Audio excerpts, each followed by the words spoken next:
Brigadier Haris Anayak Umar Khalid Chishti, thank you so much for joining us on the program. 23 सितंबर से भारत में quad conference हो रही है जिसमें अमरीकी सदर भी शिरकत करेंगे। इस कॉन्फ्रेंस से पहले या बाद में पाकिस्तान का मुख्तसर दौरा करने की ये इम्कान जाहिर किया गया था, लेकिन फिर उसके बारे में कहा गया कि ऐसा फ़िलहाल कुछ नहीं है। Brigadier Haris Nawaz, I start with you. इससे काफ़ी अच्छे ताल्लुकात हैं पाकिस्तान अमरीका के। I guess in the recent past इतने बेहतरीन ताल्लुकात हमने नहीं देखे हैं। सो हम कह सकते हैं कि हो भी सकता है दौरा एट सम पॉइंट। देखिए फरिया, बात यह है कि Pakistan has done a lot। 2001 से लेके आप जो वॉर ऑन टेरर है उसको देखें, पाकिस्तान ने क्या कुछ अमेरिकन के लिए किया है। We have suffered over 1 lakh civilian और हमारे फौजी भी शहीद हुए हैं। $150 बिलियन का लॉस हमने किया है। उसके बाद we are still fighting terrorism, और इसमें अभी भी अमेरिकन $7 बिलियन का वेपन हमने छोड़ के गए।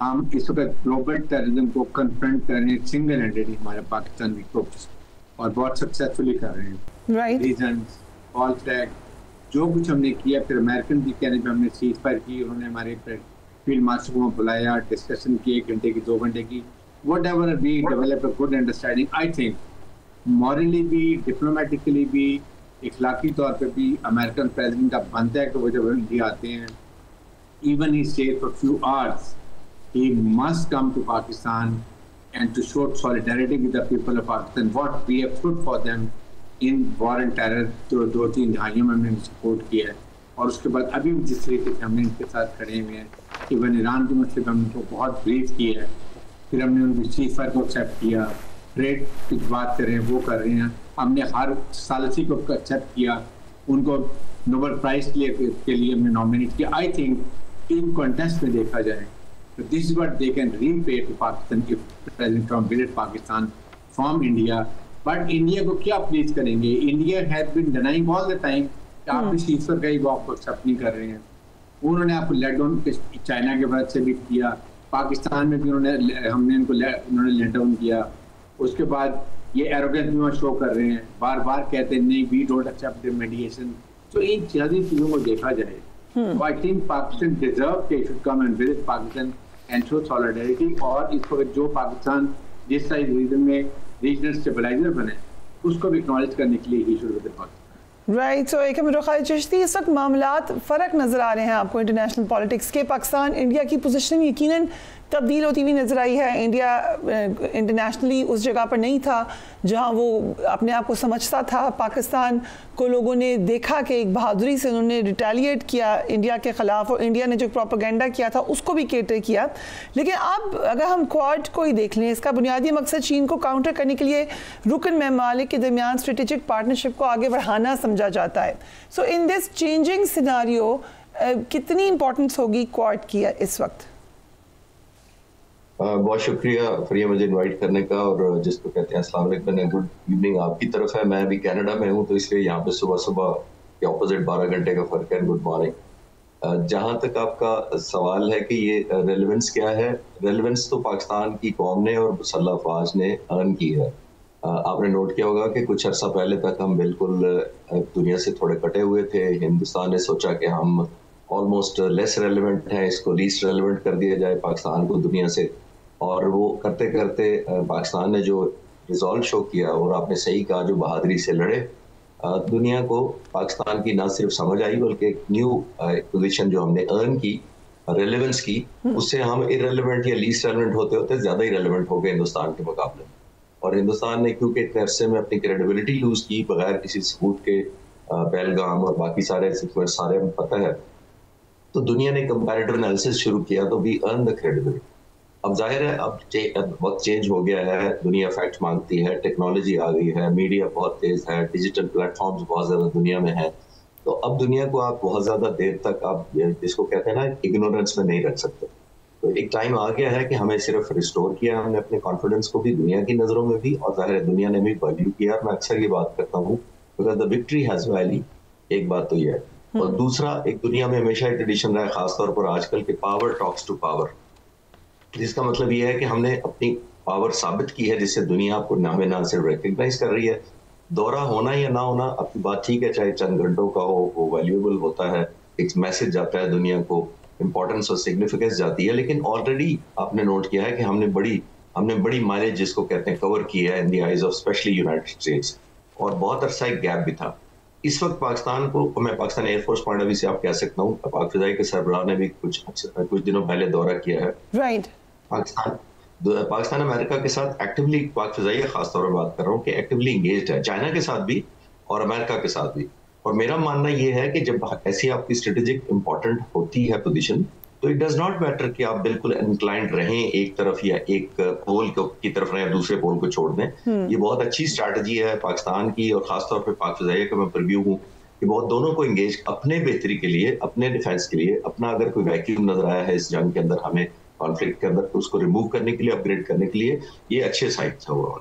ठीक है, इसके बाद मैं मजीद आपसे पूछूंगी। पर ब्रिगेडियर साहब, अमरीकी सदर ने जब सीज फायर की बात की तो साथ पाक भारत इशूज़ पर सालिसी की भी ऑफर की थी, जिस पर बड़ी तकलीफ हुई थी भारत को। अब कोई पेशरफ्त हो सकती है इस हवाले से? देखिए, इसमें फरिया बात यह है कि इस कॉन्फ्लिक्ट में, जिसमें मार के हक में पाकिस्तान ने इंडिया के 4 से 6 घंटे में घुटने टेक दिए, एक चीज दुनिया को बड़ी क्लियर हो गई है कि 2 न्यूक्लियर पावर्स के दरमियान में कभी भी लड़ाई नहीं होनी चाहिए। और जो पाकिस्तान हमेशा कहता रहा कि Kashmir is a nuclear flashpoint, that has been proved. और इसी वजह से अमेरिकन प्रेसिडेंट ने इमीडिएटली इंटरवीन करके, और पाकिस्तान को, इंडिया ने रिक्वेस्ट की जाके, और हमने कहा जी we have no offensive designs, हमने जो अचीव करना कर लिया, as long as India doesn't do any provocation we will accept it, और हमने एक्सेप्ट किया। बट वर्ल्ड हैज रियलाइज्ड कि रीजन के लिए ये बहुत ही खतरनाक है 2 न्यूक्लियर पावर आपस में लड़ाई करें, बिकॉज लड़ाई के जो डायनामिक्स हैं उसको ये नहीं पता कि वो कहाँ से स्टार्ट होती है और एंड कहाँ जाती होती है। That is very danger. और इसके जो फॉलोअप्स हैं इस रीजन में भी होंगे और ग्लोबली भी होंगे।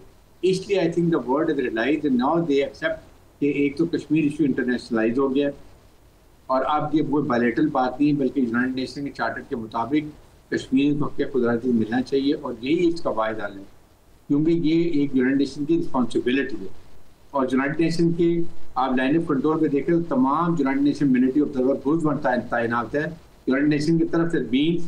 यूनाइटेड नेशन अभी तक इसको डिस्प्यूट टेरिटरी समझती है, और इसलिए वहाँ पर यूनाइटेड नेशन के मिलिट्री ऑब्जर्वर ग्रुप्स हैं।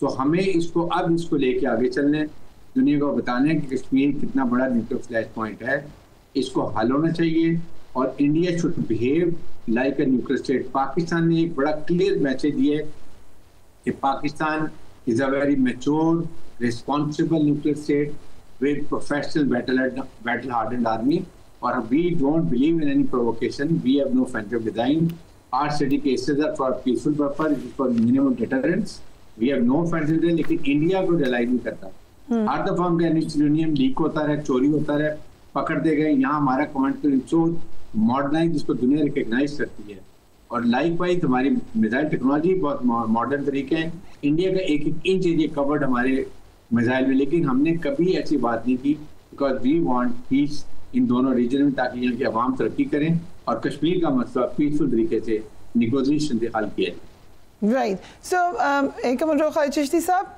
पाकिस्तान ने चीन की तरफ से जदीद टेक्नोलॉजी और J-35 तैयारे लेने की खबरें आई हैं, क्या अपडेट्स हैं इस हवाले से? देखिए, J-35 बहुत one of the latest Chinese production है, उसमें ये जहाज है। ऑलमोस्ट ये मैच्योर हुआ जा रहा है, बिकॉज इससे पहले उन्होंने J-20 एक जहाज स्टेल्थ बनाया था, और ये दोनों J-20 और J-35 स्टेल्थ जहाज हैं। दुनिया में टोटल इस वक्त 5 स्टेल्थ हैं, जो F-35 और F-22 रैप्टर अमेरिका के हैं, Su-57 रशिया का है, और ये J-35 और J-20 चाइना के हैं। J-20 पहले का स्टेल्थ है, जो पहले से ऑपरेशनल है चाइनीज एयरफोर्स में, लेकिन J-35 जो है one of the most modern या लेटेस्ट है।